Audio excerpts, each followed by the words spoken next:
La conférence internationale dénommée Choisis la vie qui s'est déroulée à l'église Bethel de Quibli du lundi 19 avril au vendredi 23 avril 2021 a réuni environ 500 fidèles venus de divers horizons. Le pasteur Thierry Jean-Marc, organisateur et responsable de l'église Réveil international de Quibli, donne le ton en présentant l'église hôte et son programme. Nous avons deux églises dans la ville de Quibli.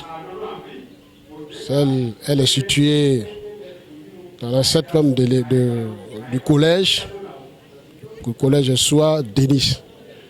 Il y a une autre église qui est située dans le quartier Baibli. Nous avons deux églises dans cette ville de Quibli. Comme on a l'habitude de le faire, les mercredis, c'est les enseignements que nous donnons. Le vendredi, nous édifions le peuple, on prie pour les gens, pour leur guérison, pour leur libération. Et c'est ce qu'on a l'habitude de faire dans notre église. Sur ces 5 jours, les participants ont vu se succéder plusieurs conférenciers, dont le révérend Aimé Kolo du RD Congo et Jacques-Daniel Rochard de la Suisse, par ailleurs président de l'ONG suisse Entraide. Le révérend apôtre, soit Paul Denis, parrain de cette conférence, explique ici les avantages et les bienfaits de cette dite conférence. Nous avons beaucoup de jeunes aujourd'hui, je peux dire même des élèves, des adultes. Et dans notre région, il n'y a pas d'entreprise ici, il n'y a pas une usine. Les paysans ne savent pas que faire pour entreprendre. Tout le monde veut tendre la main. Il y a des jeunes aussi qui ont fréquenté, qui ont des diplômes et qui sont revenus au village, qui ont mis ces diplômes-là dans leurs valises. Ils sont là, ils ne font rien, ils ne savent pas que faire. C'est pour cela l'objectif à atteindre est que chacun soit autonome, qu'il apprenne à faire quelque chose pour gagner son pain. Les participants aussi satisfaits de cette initiative ont donné leurs impressions.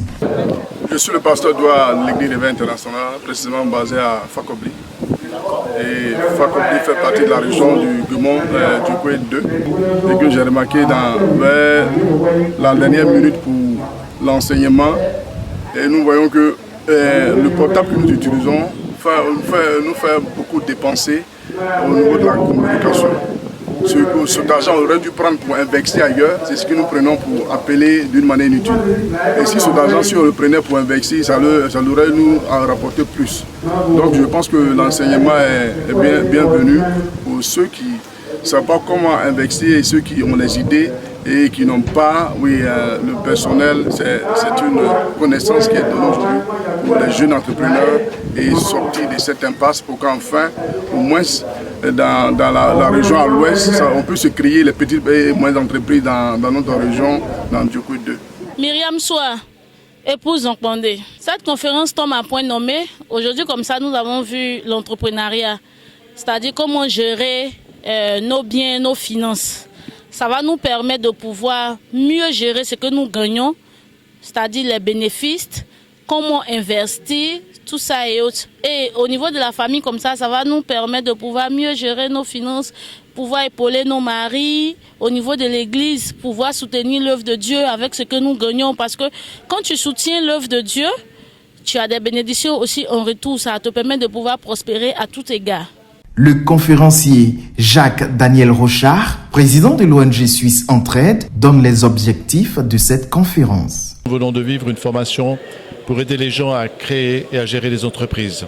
Alors l'objectif de ces formations, c'est de permettre aux gens, alors celle-ci en particulier, de permettre aux gens de sortir de la pauvreté, non pas en cherchant que quelqu'un les soutienne et leur donne de l'argent, comme beaucoup de personnes s'y attendent. Beaucoup de personnes sont souvent au chômage, elles attendent que quelqu'un les emploie, elles font des offres, mais c'est toujours négatif.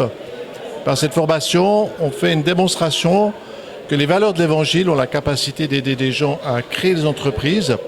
C'est ce qui est arrivé en Europe, on parle souvent de la richesse de l'Europe. L'Europe s'est développée surtout parce que le message de la Bible est arrivé dans ces pays par des missionnaires, que finalement ça a conduit à un changement de mentalité et que les gens, plutôt que d'être passifs, plutôt que d'être superstitieux, sont devenus responsables et ont créé leur propre entreprise. Notons que pendant cette conférence, des livres ont été mis en vente pour enrichir la connaissance des participants.